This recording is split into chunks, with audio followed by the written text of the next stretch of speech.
wish you could meet under better circumstances than this. I want to recognize a couple of things. First of all, as PFAS is an emerging contaminant where science is still being developed, we've assembled a panel of experts here to provide as much information as we possibly can. This came about because of the statewide surveillance effort that was launched here in Michigan, the first of its kind in the entire country. And the decision was made to proactively go out and test all public water systems and to do the same tests on small public water systems as large public water systems.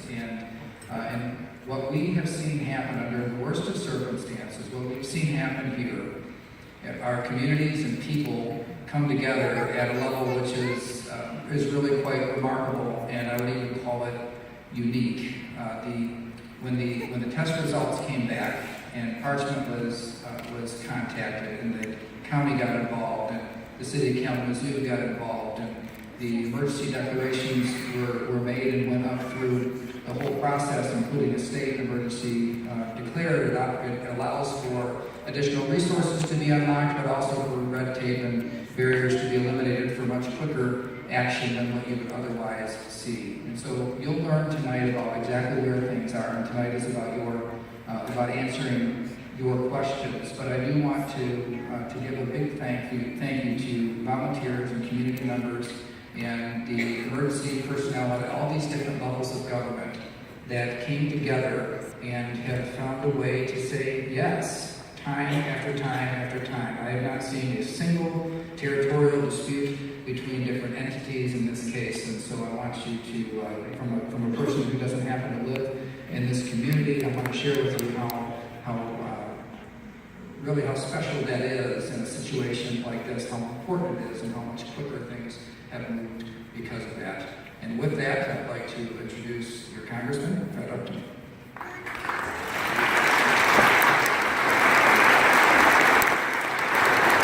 Thanks, everybody. I want to echo what Brian said.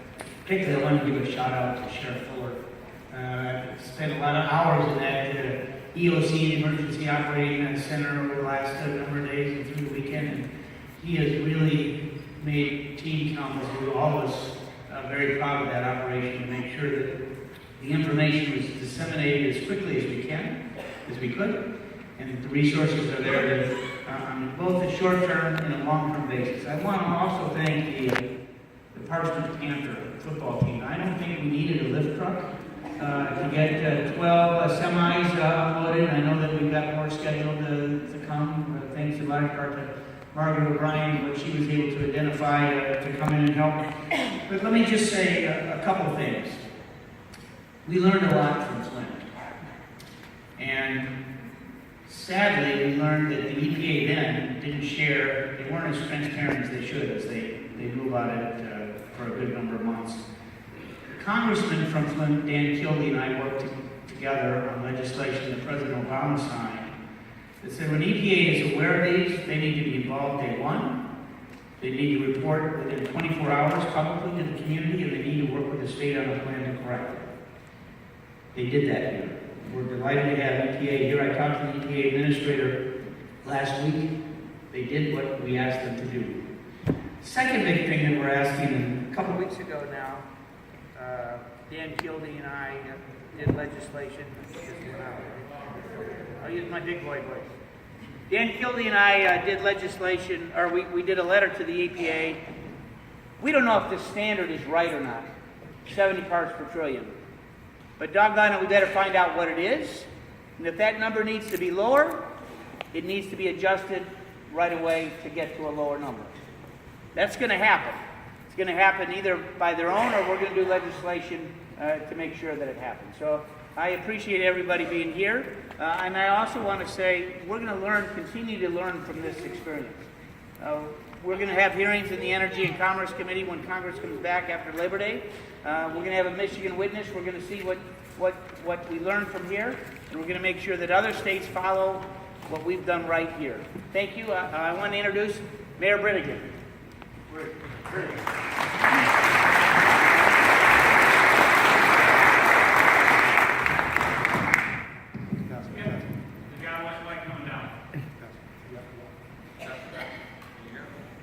No. Check.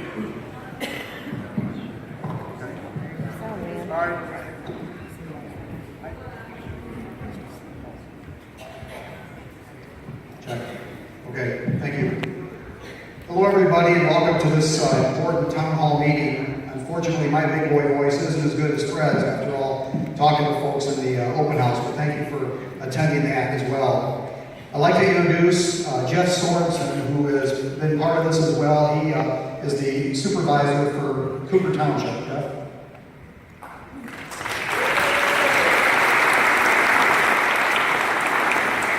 I'd also like to recognize many of the elected officials that are here today. Of course, you know of our Honorable Fred Upton here, but we also have State Senator Margaret O'Brien. We have, and I'm going to ask the body, the elected officials, to wave or stand up when I'm done with the list because it's quite lengthy. We have Representative Beth Griffin. We have State Representative John Holdey. We also have our Parchment City Commission are here. We have the Cooper Township Board of Commissioners, the board members. We have the County Commission Chair, Stephanie Moore, and our Representative Mike Seals and other commissioners here. We have, of course, Kalamazoo County Sheriff Ron Fuller, or excuse me, Richard Fuller. We have, I know we have representatives from the city of Kalamazoo. I don't know if we have any elected officials, but we do have some Kalamazoo folks here. We have Kalamazoo Township, Don Martin, some of his board is here. And if they're also Comstock Supervisor Randy Thompson, I think he might have some of his board here. And if there's anybody else that I failed to recognize, I apologize, but there's a lot of folks, like maybe some Richland folks are here. But again, thank you for all being here, elected officials. Folks, we're in this together. We've been drinking the same water you have. I've raised my family drinking Parchment water. And last Thursday evening, upon learning of the test results, it showed high levels of PFAS in our municipal water supply. Action was immediate. Notification and providing safe drinking water became the priority. This rapid response would not have been possible without the incredible, and I say incredible, collaborative effort between the state, county, and local officials, especially the city of Kalamazoo, for stepping up with an alternate water solution until this matter is resolved. A special thanks to the many volunteers who have helped and are helping with the water distribution effort, including Boy Scouts, Salvation Army, Red Cross, several local high school students and athletic teams, in particular Parchment High School for use of their facility, staff, and football team. And most importantly, thank you to the residents and businesses of the city of Parchment and of Cooper Township for your support and cooperation through this crisis. Let's continue that tonight. We have assembled, as Congressman, or I think as Lieutenant Governor Kelly indicated, we've assembled a team of expert professionals to address our concerns. These are our concerns.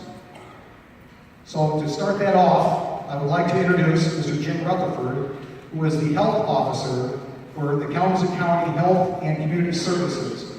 He will be the MC for tonight's meeting. Jim?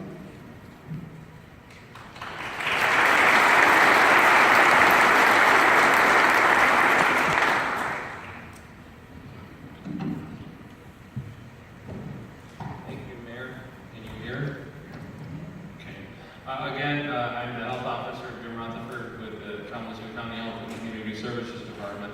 And I want to welcome you all to this meeting, a very important meeting that we're here to hopefully answer your questions, the ones that we can. So with that, I want to take a shout out to thank the Haven Church and Pastor Gilbert. Where are you at, Pastor Gilbert? Thank you.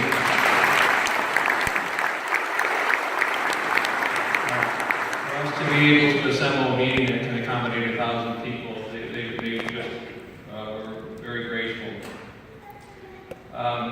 So we have some objectives this evening we want to try to accomplish. I want to start out by asking people, can you raise your hand if that you are impacted as a result of you have water from the city of Parchment's water system, please raise your hand. Wonderful, wonderful.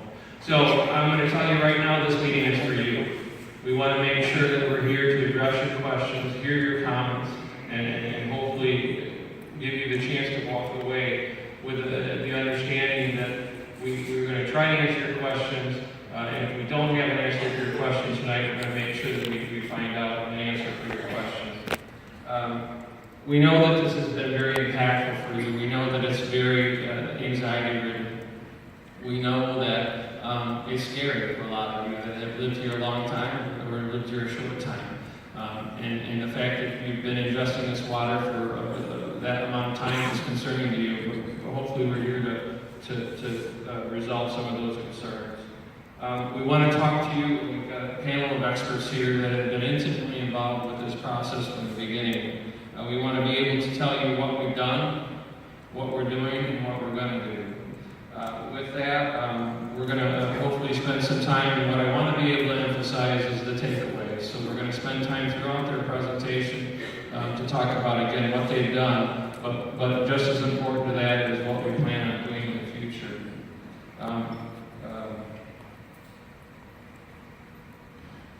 The vast majority of this meeting is set up for you to be able to ask questions.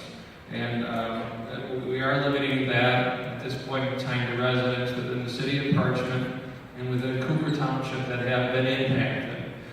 We're doing that because we want to allow for enough time for those that are impacted to be able to ask questions and express their concerns.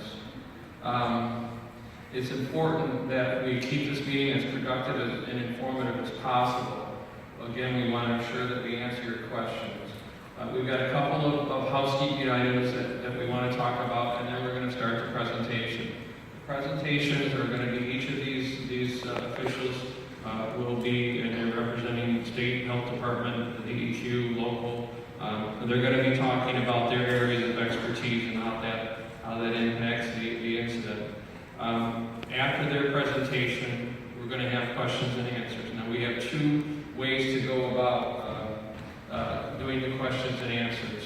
In your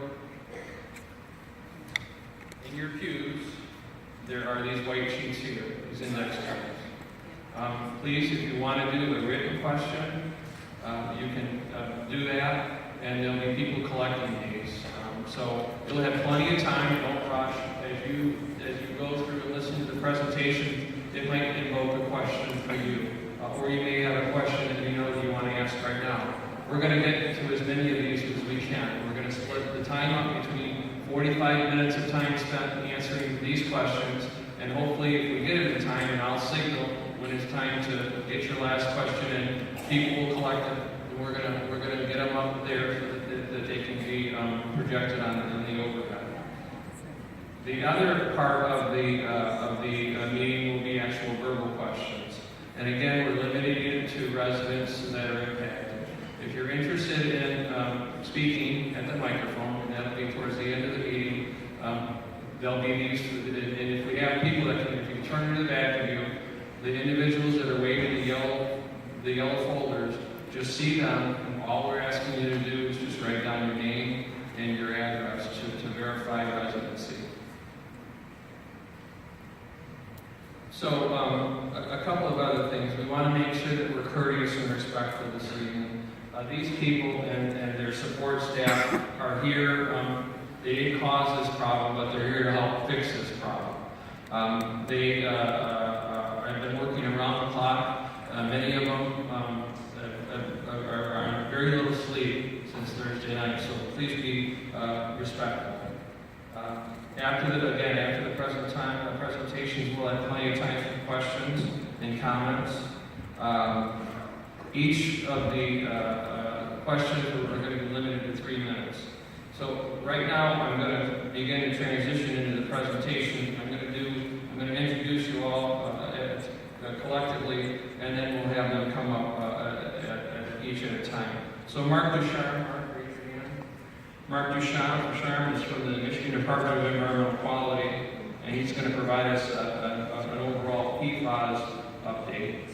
Chris Bush is joining us from the Michigan Department of Health and Human Services, and she's going to provide an update from the State Health Department.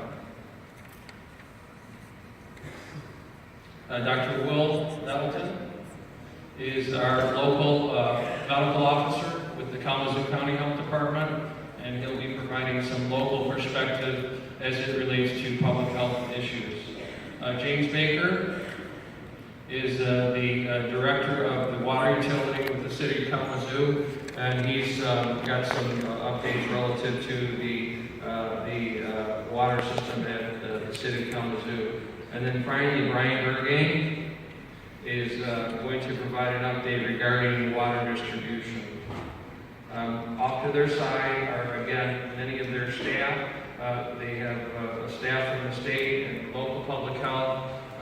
They need an epidemiologist or a toxicologist over there, so if you stump the panel, that's their friend that they're going to call for support. So now we're going to begin the process, or the actual presentation.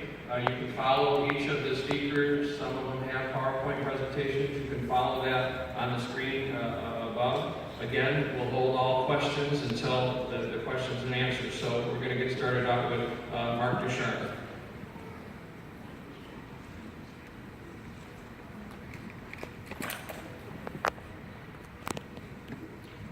Thank you, Jim.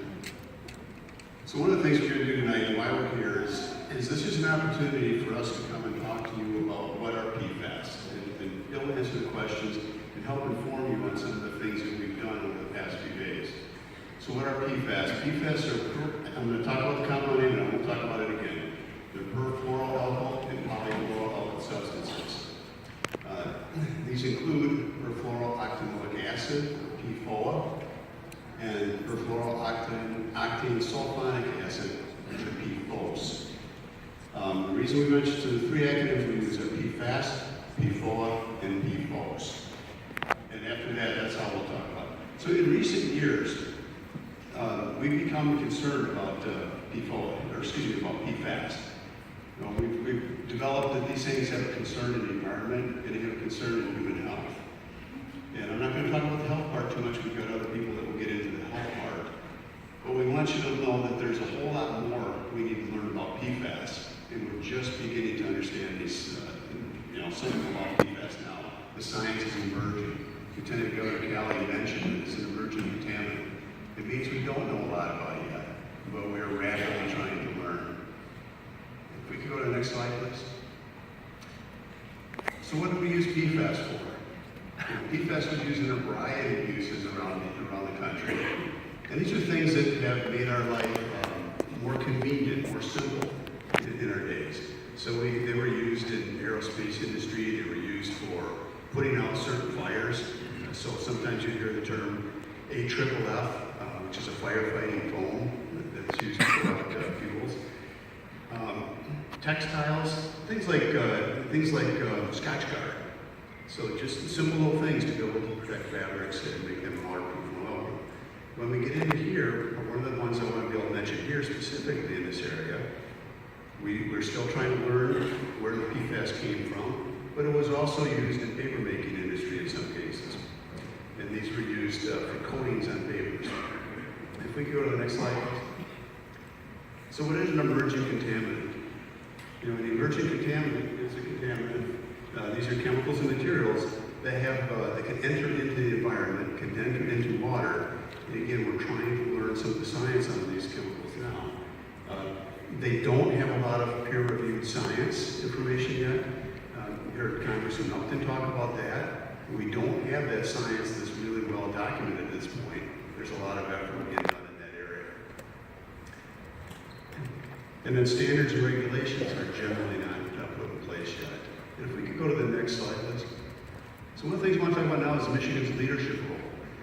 As Michigan has taken a leadership role, we're one of the first states in the nation to develop cleanup criteria or standards for PFAS in groundwater that's used for drinking water. Michigan has become a leadership state, and we took that leadership role to protect the citizens of the state of Michigan. And right now, we lead the nation with 34 confirmed sites where PFAS has been found. What I want to talk about that is it doesn't mean necessarily Michigan has more PFAS sites than everybody else. It's just that we have taken a leadership role to go out and find those sites. And so we are at 34 as we speak. So one of the things Governor Rick Snyder did is he established MPART for the Michigan PFAS Action Response Team. This was done to be able to take swift action, to be able to understand where are PFAS in the communities, and it was done to be able to protect public health throughout Michigan. And so this was one of the things that they did here was we looked at where people are using water. So one of the things that MPART did was the governor wanted to task this MPART with going out and identifying all the community water systems and schools that have their own type 2 water supply wells in the state of Michigan. And that's how we got to where we are today. And so Parchment water supply system was tested through this effort.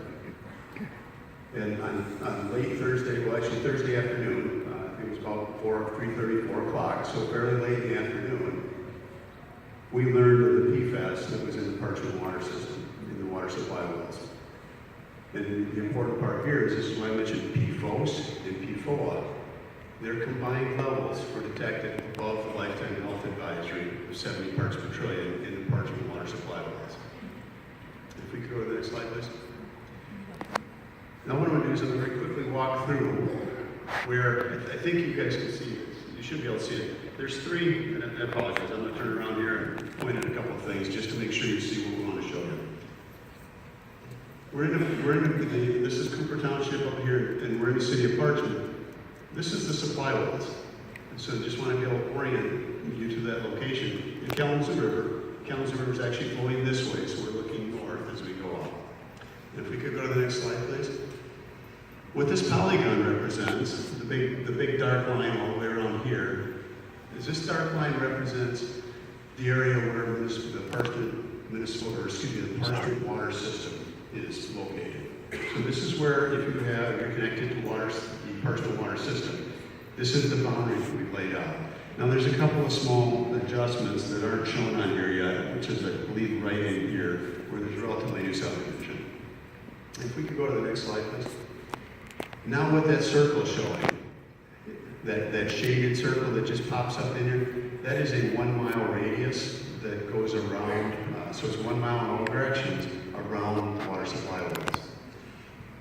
Why did we put that on there to show you? Part of the reason we showed you that is that there are people in the Parchment area that also drink their water from their own private drinking water wells. So when we're trying to understand the problem here, we're also looking at private drinking water wells, not just the Parchment water supply system. So we're trying to take a comprehensive overview of the area so that we can protect public health and understand what's going on. So if we can go to the next slide. Now this pink oblong shape that we just showed on the figure here, this is Parchment's water system's wellhead protection zone. So this is an area where Parchment wanted to protect against certain activities that could impact water. So these are areas, an example, they didn't want to allow siting a factory or something to that effect, where something could get discharged into the ground that could impact their water. So why I throw those up there is we're going to talk about this a little bit, because what I want to communicate is since we found out about this problem on Thursday, we wanted to take the necessary actions in a swift manner to be able to best protect public health in the Parchment and Cooper Township areas. And so it's important for us to recognize this area, this bigger area, as well as where might our biggest potential concerns be. So if we can go to the next slide, please. What these arrows are showing, and I'm going to highlight them a little bit because they may be difficult to see. These are arrows that point this way, point this way, point this way. That's on the west side of the Kalamazoo River. And these arrows are going this way, and this way, and this way, going east into the Kalamazoo River. What we're trying to show here is we took a look at what we know regionally. So in terms of from geologic records in southwest Michigan, we found in the Kalamazoo River, it flows through a valley, and in that valley formation, groundwater flows to the river, is what the regional flow is. Why is that important? That's important when we're looking at a concern area to be able to know where might PFAS be, where might PFAS come from that may be impacting, that is impacting the Parchment water supply system. And I'm showing you all these pieces of information because as we go, we're trying to show you the systematic approach we took to be able to understand the issue. So if we go to the next slide, please. Now we have lots of colored dots that just showed up. In this situation, on Saturday morning, the Department of Environmental Quality sent a team of water sampling, PFAS water sampling individuals out into the community to go out and knock on your doors. Some of you may have had your well sampled. And actually, I'm not going to call you out because I don't want to, out of your privacy concerns. But some of the people in this room have had their water sampled. And so the samples that show, or excuse me, the dots that are green, those green dots represent the homes where we have collected a sample from their well. The yellow dots are dots where we've gone out and we visited the homes, but we were not able to get a sample because somebody was either not home or otherwise unavailable. So if you have a door hanger, the department has left door hangers at your door where we've gone if we didn't make contact. If you have a door hanger hanging on your door, there's a phone number on there. Please call that number and we will make arrangements to come out and get your well tested. Those are the big dots that we really want you to understand, the green dots and yellow dots. So let me explain the strategy a little bit more, why we chose those. You can see all things on there. You can see the water, the black boundary around the Parchment water system. You can see the blue circle that represents the 1 mile radius around the impacted wells. And you can see the pink polygon or oblong figure that shows the wellhead protection zone. And you can see the Parchment wells on there, which are in blue. So what you see is you see that most of those green dots and most of the yellow dots, they're in the area that falls within that 1 mile blue circle and within the pink wellhead protection zone. We're trying to take a strategic, coordinated, well thought out scientific approach to be able to take swift actions to understand where PFAS may come from and how it may be impacting the system, and understanding if your water is below the lifetime health advisory. If we can go to the next slide, please. What this slide is showing, it's hard to see on here, is that you see triangles. Okay, what those triangles are is, and I'm not going to talk too much about this activity because Mr. Baker with the City Council is going to talk about it, but when Kalamazoo connected their water supply in a temporary basis to Parchments, they began to flush the water system out. Those triangles represent locations in Parchment's water distribution lines where PFAS testing began yesterday. We're hoping that PFAS testing will continue on a daily basis until we start to receive results. We expect, we've requested and expect to receive results from the laboratory by the end of this week for the first samples. We go to the next slide, please. Now we're adding some more colors on it. We're adding these are difficult for you to see, but what we're looking at is there's a rectangle here. There's some different shaded figures that go over here. Those are on there to show you one of the things that we did was we wanted to know where might PFAS have been made or used in the area around here. When we looked at this, and I think a lot of people here that are in the community, they know exactly what I'm pointing at. This is, I remember we went back and said where were PFAS used or made. One of those was in the paper making industry. They may have used PFAS. We're not saying they did at this facility, but we're saying they may have based on what we've learned about PFAS. We went into our records that the Department of Environmental Quality has had for work that we've done in the past out there. We found that they have monitoring wells at this location. So today, we began to go out and sample the the water that's in the monitoring wells at this location.